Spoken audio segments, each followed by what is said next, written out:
Robotic surgery అన్నది పేషెంట్కి benefit అవుతుందా, సర్జన్కి హెల్ప్ అవుతుందా అండి? ఎందుకంటే సర్జన్కి మోర్ హెల్ప్ఫుల్ అండి. నీ సర్జరీ అసలు వద్దు, పెయిన్ని మేనేజ్ చేయొచ్చు అని చెప్పి ఈ మధ్య పెయిన్ మేనేజ్మెంట్ క్లినిక్స్ చాలా వచ్చాయి. ఎవరికి అంత అడ్వైజ్ చేయను. అంటే ఫిజియోథెరపీ తాలూకు ఎక్సర్సైజ్లు ఏవో ఉంటాయి చిన్న చిన్నవి, అవి అంత ఎక్సైటింగ్గా అనిపించవు. కూలీ చేసే వాళ్ళు ఉన్నారు, వాళ్ళకి నీ పెయిన్ రాదు. బీదవాళ్ళు ఉన్నారు, వాళ్ళకి నీ పెయిన్ ఎక్కువ ఉండదు. ఎందుకు వాళ్ళకి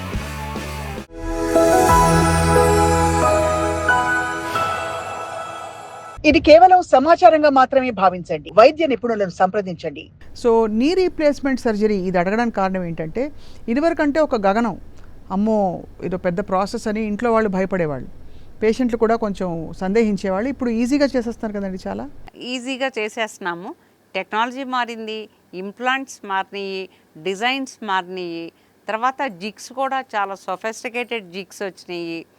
అది వరకు రోజుల్లో కంటే, పాత రోజుల్లో కంటే ఇప్పుడు అన్నీ సొఫిస్టికేటెడ్ ఇంప్లాంట్స్ వచ్చినాయి, హై అండ్ డిజైన్స్ వచ్చినాయి, రోబోటిక్స్ వచ్చినాయి. సో టెక్నాలజీ మారుతుంది కాబట్టి ఇదేమీ పెద్ద హెక్టిక్ డీల్ కాదు చేయటం అనేది. రోబోటిక్ సర్జరీ అన్నది పేషెంట్కి బెనిఫిట్ అవుతుందా, సర్జన్కి హెల్ప్ అవుతుందా అండి? ఎందుకంటే సర్జన్కి మోర్ హెల్ప్ఫుల్ అండి. బికాజ్ రోబోటిక్ అనేది ఒక సిటీ స్కాన్, తర్వాత దాంట్లో మేము గ్యాప్స్ క్యాప్చర్ చేసి ఇంత గ్యాప్స్ ఉన్నాయి, ఇంత బ్యాలెన్స్ ఉంది, ఎంత కట్స్ తీసుకోవాలి అంటే రోబో క్యాలిక్యులేషన్ ఉంటుంది, మిషన్ క్యాలిక్యులేషన్. దాన్ని బట్టి ఇప్పుడు ఇంత కట్ చేస్తున్నాం, పోస్టీరియర్ కట్ ఇంత చేస్తున్నాము, డిజిటల్ కట్ ఇంత చేస్తున్నాము, ఇంత పాలీ పెట్టాలి, ఇది ఇంత మనకి నీ ఇంత స్ట్రైట్ అయింది, దాన్ని ఎఫ్ఎఫ్డి అంటాం, ఇంత కరెక్ట్ అయింది. సో అన్నీ మాకు అంటే మెంటల్గా మాకు చాలా ఈజీగా ఉంటుంది, అంత స్ట్రెస్ ఉండదు.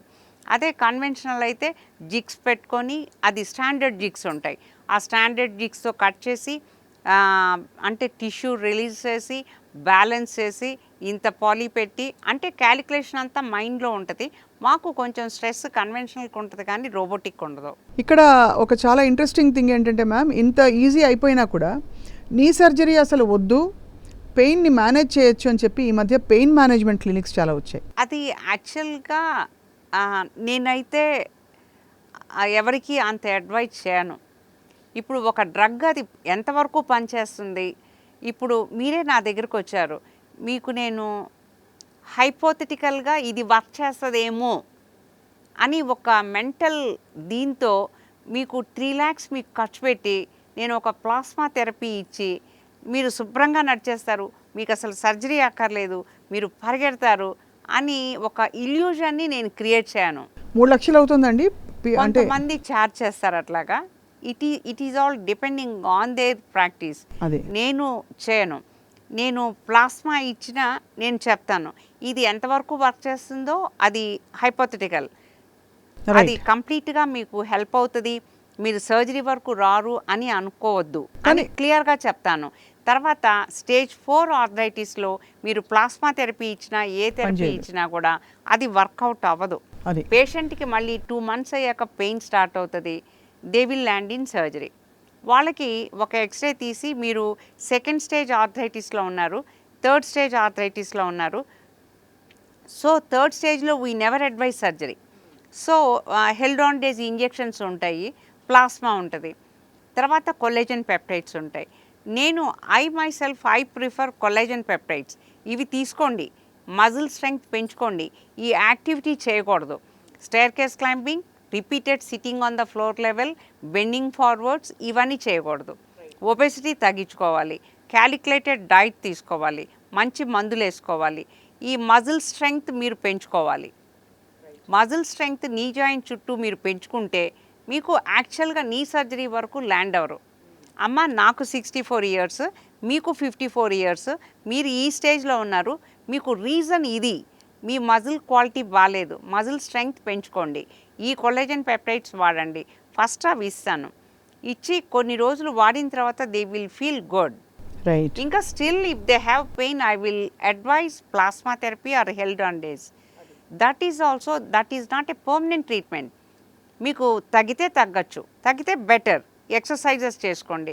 ఎప్పుడైనా మీకు ఇంట్రాక్టబుల్ పెయిన్ ఉండి నా యాక్టివిటీ అస్సలు చేసుకోలేకపోతున్నాను, ఒక అరగంట కూడా నించోలేకపోతున్నాను, ట్యాబ్లెట్ వేసుకోకుండా నేను బయటకు వెళ్ళలేకపోతున్నాను. ఇలాంటి ఫిజికల్ డిజబిలిటీ ఎప్పుడైతే వస్తుందో అప్పుడు సర్జరీకి రండి అని చెప్తాను. అడుగుతారు పిల్లలు, స్టేట్స్ నుంచి వచ్చిన వాళ్ళు కూడా ఉంటారు. మళ్ళీ ఎప్పుడు రమ్మంటారు, అమ్మకి ఎప్పుడు సర్జరీ చేస్తారు? అమ్మకి సర్జరీ నేను కాదు, ఈ సర్జరీ ఎక్స్రేలో అమ్మ కొన్ని రోజులు ఆగచ్చు, ఏం పర్లేదు. When ever she feels more pain, intractable pain ఉండి నేను పని చేసుకోలేకపోతున్నాను అంటే అప్పుడు రండి సర్జరీకి అని చెప్తాను. కొంతమంది పేషెంట్స్ వాళ్ళ అమ్మాయిలు స్టేట్స్ నుంచి రావటం, అయ్యో మా అమ్మాయి వెళ్ళిపోద్ది, మళ్ళీ లీవ్ దొరకదు, చేసేయండి డాక్టర్ గారు. నేను అలాంటి డెసిషన్స్ తీసుకోను. మీ అమ్మాయి లేకపోయినా సర్జరీ ఏం పర్లేదు, నేను ఉంటాను, మీకు ఏం అక్కర్లేదు, మీరు ఎప్పుడైతే పెయిన్ ఎక్కువ ఉందో అప్పుడు రండి అని చెప్తాను అనమాట. కానీ పెయిన్ కిల్లర్స్ ఎక్కువగా సజెస్ట్ చేయం. పెయిన్ ఎక్కువగా ఉంటే వేసుకోమని చెప్తాం. ఇప్పుడు ఏంటంటే మంచి మంచి లూబ్రికెంట్స్ వచ్చినాయి. సో సరి అయిన స్టేజ్లో మీరు ఒక డాక్టర్ దగ్గరికి వెళ్ళి మీ రీజన్ ఏంటి పెయిన్కి, మీరు ఏ స్టేజ్లో ఉన్నారు, రివర్సిబులా అరెస్టబులా, అది అంతవరకు ప్రోగ్రెస్ అవుతుందా, నేను యాక్టివిటీని పెంచుకోగలనా ఏంటి అనేది వాళ్ళకి అన్నీ ఎక్స్ప్లెయిన్ చేస్తాం. కొంతమంది వింటారు, కొంతమంది వినరు. ఎక్సర్సైజెస్ అనేవి ఎక్కువగా అంత మనసు పెట్టి చేయరనమాట. ఎందుకంటే మళ్ళీ అదే పని అండి. అంటే ఫిజియోథెరపీ తాలూకు ఎక్సర్సైజ్లు ఏవో ఉంటాయి చిన్న చిన్నవి, అవి అంత ఎక్సైటింగ్గా అనిపించవు. ఏదో కాళ్ళని ఇలానండి 10 సార్లు చేయండి అని, it takes lot of focus కదండి అవి చేయడానికి. ఇప్పుడు పని వాళ్ళు ఉన్నారు, కూలీ చేసే వాళ్ళు ఉన్నారు, వాళ్ళకి నీ పెయిన్ రాదు. బీదవాళ్ళు ఉన్నారు, వాళ్ళకి నీ పెయిన్ ఎక్కువ ఉండదు. ఎందుకు? వాళ్ళకి మజిల్ స్ట్రెంగ్త్ ఉంటుంది. అవును, వాళ్ళకి బోన్ స్ట్రెంగ్త్ కూడా because of their stress, because of their activity. Bone మీద స్ట్రెస్ ఉన్నప్పుడు కూడా బోన్ క్వాలిటీ పెరుగుతుంది. సో ఆ మజిల్ స్ట్రెంగ్త్ పెంచుకోవటానికే ఈ ఎక్సర్సైజెస్. ఎస్పెషల్లీ నీ కింద ఒక బెడ్షీట్ పెట్టి గట్టిగా ప్రెస్ చేసుకోవటము, ప్రెస్ చేసుకుంటున్నప్పుడు మనసులో ఒక 5 నెంబర్స్ లెక్క పెట్టుకోవటము, దీన్ని ఐసోమెట్రిక్ క్వాడ్రిసెప్స్ ఎక్సర్సైజెస్ అంటాం అన్నమాట. ఈ ఎక్సర్సైజెస్ చేస్తే మజిల్ స్ట్రెంగ్త్ పెరిగి ఈ కార్టిలేజ్ ఏదైతే డీజనరేట్ అయిందో సెకండ్ అండ్ థర్డ్ స్టేజెస్లో అంత పెయిన్ ఉండదన్నమాట. అఫ్కోర్స్ 4th స్టేజ్కి వెళ్ళిపోయిన తర్వాత ఎంత మజిల్ ఎక్సర్సైజెస్ చేసినా దే నీడ్ సర్జరీ. అప్పుడు ఏ ప్లాస్మా థెరపీ, హెల్డాండేజ్ ఏది పనిచేయదు. చాలా మరి ప్లాస్మా థెరపీ కొంతవరకు అయితే స్టేజ్ 2లో ఉంటే కొంతవరకు అది నేను అనేది పని చేస్తుంది అంటే దట్ ఈజ్ హైపోథెటికల్. ఇచ్చిన వాళ్ళని, ప్లాస్మా థెరపీ తీసుకున్న వాళ్ళని నేనేమి బ్లేమ్ చేయట్లేదు. దట్ మే వర్క్, అది హైపోథెటికల్. పని చేస్తుందో లేదో మనకి అది తెలియదు. కొంతమంది they feel better for few months, తర్వాత కొంతమంది మళ్ళీ 4-5 మంత్స్ అయ్యాక మళ్ళీ పెయిన్ స్టార్ట్ అయిందని వచ్చేస్తారు. సో అలాంటి ఒక దీన్ని నేను తగ్గిపోతుంది మీకు, మీరు సర్జరీకి రారు అని నేను 3 lakhs అయితే నేను చార్జ్ చేయను. నా దీనికి సిద్ధాంతానికి అది చాలా వ్యతిరేకం. నేను అబద్ధాలు చెప్పను పేషెంట్కి. సో ఇప్పుడు అంటే ఎందుకంటే ఈ పెయిన్ మేనేజ్మెంట్ చేస్తున్న వాళ్ళందరూ కూడా ఎక్కువ అనస్థీసియాలజిస్టులు ఉంటున్నారు, ఆర్థోపెడిక్స్లో ఉన్నవాళ్ళు కాదు. అంటే అలా కాదు నాన్న, అబ్లేషన్ అని ఒకటి చేస్తారనమాట. అది రేడియో ఫ్రీక్వెన్సీ అబ్లేషన్ చేసినప్పుడు పెయిన్ రిలీఫ్ వస్తుంది. అదేం తప్పులేదు, చేయించుకుంటే చేయించుకోవచ్చు. కొంతమంది దే ఫీల్ బెటర్, కానీ కొంతమంది మాకు అసలు ఏం బెనిఫిట్ లేదంటారు. That all depends on stage of degeneration. Ma'am, పెయిన్లో ఉన్నప్పుడు స్టీరాయిడ్ ఇంజెక్షన్స్ లోకలైజ్డ్గా ఇస్తుంటారు. స్టీరాయిడ్స్ అంటే రూరల్ ఏరియాస్లో ఇస్తారు, కానీ యూజువల్గా వీ డోంట్ గివ్. స్టీరాయిడ్స్ ఏంటంటే అరిగిపోయిన కార్టిలేజ్ నర్వ్ ఎండింగ్స్ని డీసెన్సిటైజేషన్ చేస్తుంది అనమాట. అంటే మొద్దుబారిపోయేలాగా చేస్తుంది. అది స్టీరాయిడ్ అనేది ఓన్లీ టెంపరీ ఫినామినన్. అది తీసుకోకూడదు కూడాను. నీ జాయింట్ అనేది చాలా అంటే వండర్ఫుల్ జాయింట్. దానిలోకి రిపీటెడ్గా మనం ఒక ఇంజెక్షన్ ఇవ్వటము, అన్స్టెరైల్ ప్రికాషన్స్ తోటి ఇవ్వటం ఇంకా డేంజరస్. వన్స్ నీ got infected it is very difficult. Surgery కూడా పనికిరారు వాళ్ళు. అలా కూడా అవుతుంటుంది. కొంతమంది వస్తారు, ప్లాస్మా థెరపీ తీసుకున్నాము వేరే సెంటర్లో, మాకు కాలు వాచిపోయిందని. అప్పుడు వాళ్ళకి మేము సిఆర్పి, సిబిపి, ఎస్ఆర్ చేస్తే ఇన్ఫెక్షన్ ఉండటము, వాళ్ళకి వాష్ చేయటము, ఇలాంటిది కూడా జరుగుతుంటాయి. సో ఇది చాలా యాక్చువల్లీ శ్రద్ధగా ఇప్పుడు ఏమైపోయిందంటే మీరు షార్ట్ కట్స్ ఎక్కువ వచ్చేసి తీరిక, ఓపిక, క్లాసికల్ మెడిసిన్ నుంచి కొంచెం పక్కకి బ్రాంచెస్ అన్ని ఎక్స్పాండ్ అవుతున్నాయి. అండ్ బహుశా మీరు అన్నట్టు కొంతమందికి రిలీఫ్ వస్తూ ఉండొచ్చు, కానీ ఇట్ ఈస్ నాట్ అడ్వైజబుల్. అది టెంపరీ ఫినామినన్. అదే తీసుకుంటే అంటే స్టెరైల్ ప్రికాషన్స్ బాగా పాటించాలి. చక్కగా ఒక మంచి థియేటర్లో చక్కగా ఇవ్వాలి. ఇస్తే పేషెంట్కి బెనిఫిట్ ఉంటే ఉంటుంది, లేకపోతే ఉండదు, దాంతో ప్రాబ్లం లేదు. అన్స్టెరైల్ ప్రికాషన్స్ తోటి కేర్లెస్గా ఇస్తే పేషెంట్కి ప్రమాదం.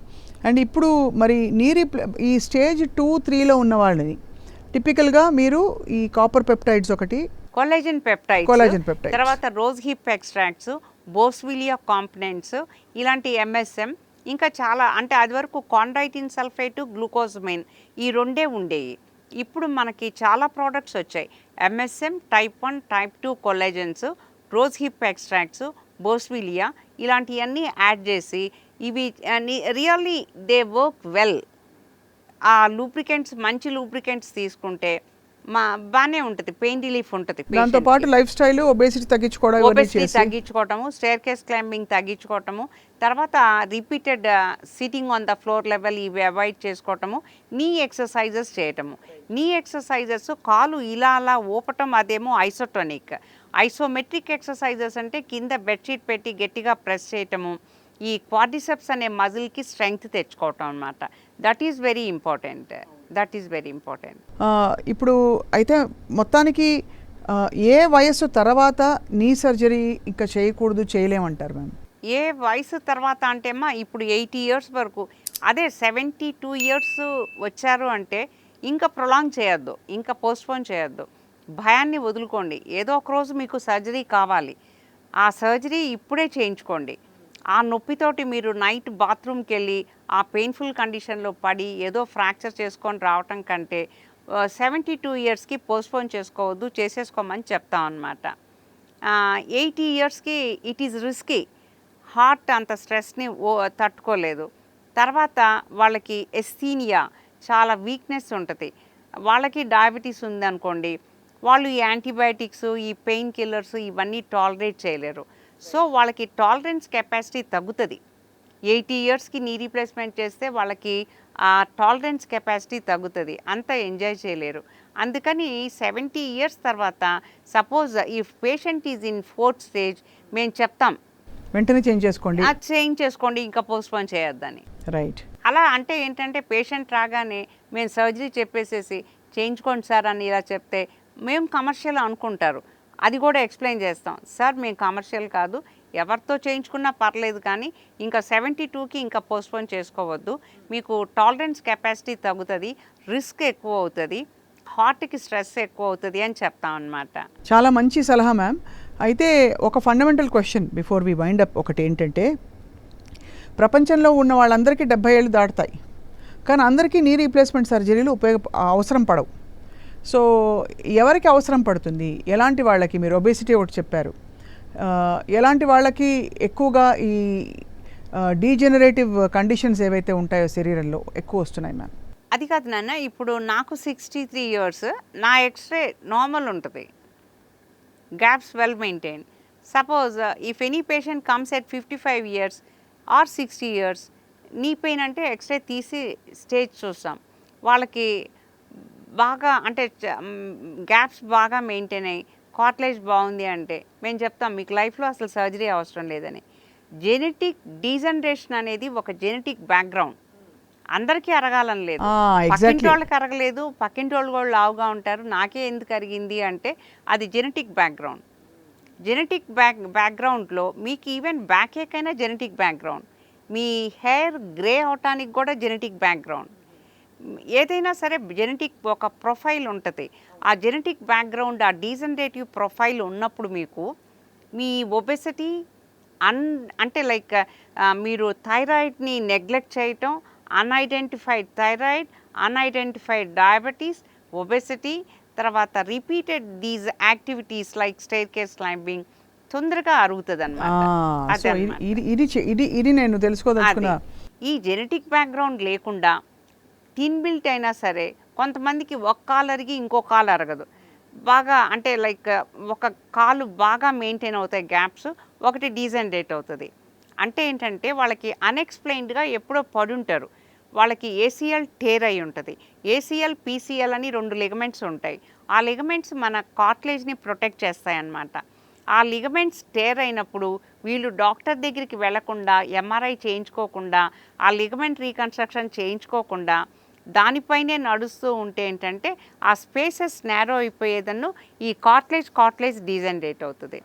చాలా అంటే ఇంట్రెస్టింగ్గా మీరు విడమర్చి చెప్పారు. అంటే ఇది ఎలా జరుగుతుంది, ఎవరెవరిలో జరుగుతుంది, ఎలా జరుగుతుందని చెప్పి.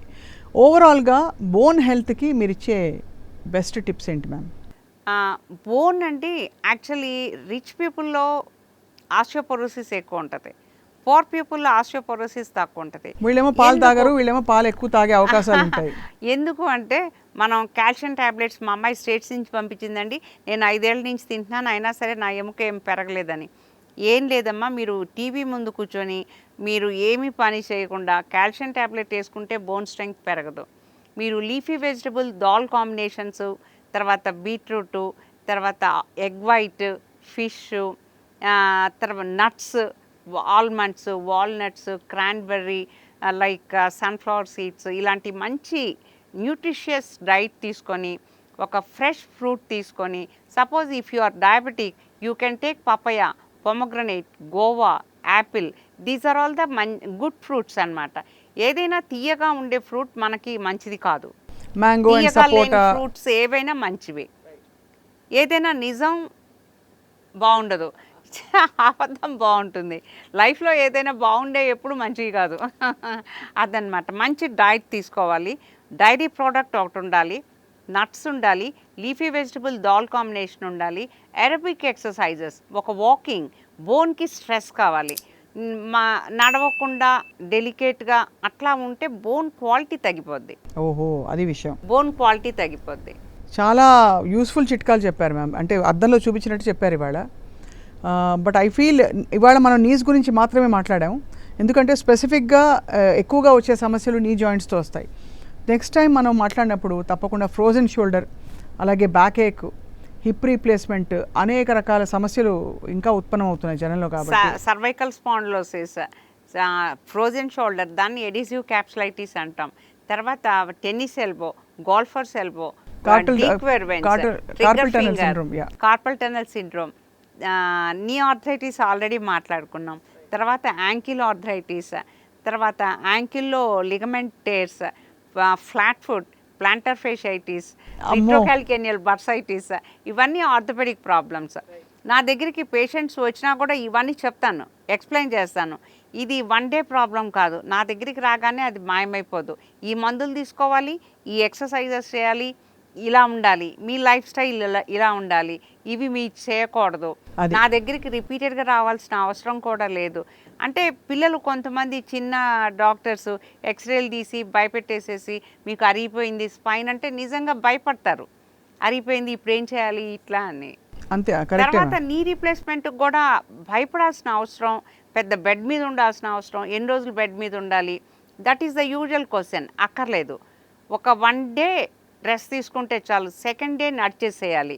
They have to walk. And మేము ఇక్కడ ఎలా దిగాలి, ఎలా నడవాలి, బాత్రూమ్కి ఎలా వెళ్ళాలి, వాళ్ళ పనులు ఎలా చేసుకోవాలి అన్నీ నేర్పించేస్తాం. వాళ్ళు ఎవరి మీద డిపెండ్ అవ్వక్కర్లేదు. పెద్దవాళ్ళకి ఈ సమస్యలు వస్తున్న వాళ్ళు కూడా ఇప్పుడు ప్రస్తుతం టైమ్లీగా కేర్ తీసుకుంటే they can recover. Avoid surgery. Doctor Chiranjeevi garu, thank you so much for your valuable time. మీరు ఎంత బిజీయో మాకు తెలుసు. అమేజింగ్ థింగ్ ఏంటంటే ఇవాళది ఈ కాన్వర్జేషన్ మీ మెడికల్ ఎక్స్పర్టీస్తో పాటు మీకు ఇంట్లో అంటే మామూలుగా సహజంగా మహిళలకు ఉండే ఒక పట్టు కూడా ఏదైతే ఉంటుందో, అంటే ఆరోగ్యం గురించి అన్నిటి గురించి అవి కూడా షేర్ చేసుకున్నారు. Thank you so much ma'am. నమస్కారం. ఓకే.